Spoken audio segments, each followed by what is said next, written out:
mission is to end stigma. And some people say that can't be done. Our view is that our ambition can't be anything else, but to end the discrimination faced by people that limits opportunity to thrive in life, that creates inequality and takes away people's basic human rights. If that's what stigma is, and we believe it is, how can we say we're committed to anything else but ending it? The question is, why this, why us, and why now? Well, of course, the answer is the right time to do this was a long time ago. Maybe we wouldn't be in the situation we are now with the highest number of people dying from a preventable health condition than ever before. And in some parts of the UK, that shows no sign of improving, even with the new drug strategy. And indeed, it could be getting worse.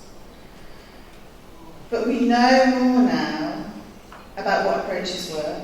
We've got experience from other anti-stigma and discrimination strategies.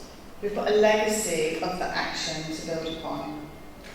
That all creates an opportunity and awareness, and hopefully a motivation for action. I personally think that we've done as much as we can in our own huddles. The next level of progress will be made when we create something bigger together than we can do on our own.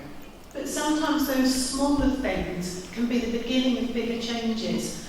Creating women-only spaces in your service, it will start to show to women there is somewhere that is safe, there is a women-only offer.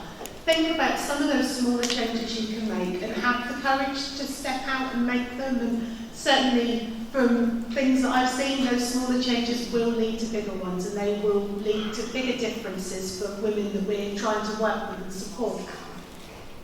As Safe Ground, we understand that by the time a person enters the criminal legal system, they are likely to have experienced exclusion, marginalisation, or have been left behind in some way. We know that society functions within certain parameters, structures that don't leave much room for non-conformity. Neurodiversity is a word you will hear daily, and it is an undeniably useful framework for those designing services that engage all kinds of learners.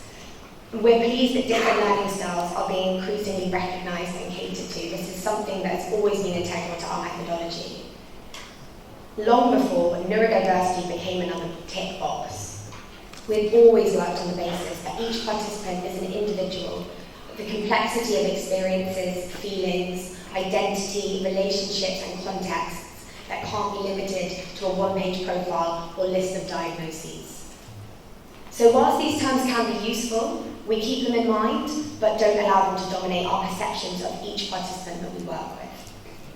So today, I simply want to encourage you all not to wait for an annual conference to invite people's stories. Every day we're presented with the opportunity to hear people's stories and discover the wealth of experience, creativity, reflections, and ideas they have to offer, free from the constraints of language and labels given to them.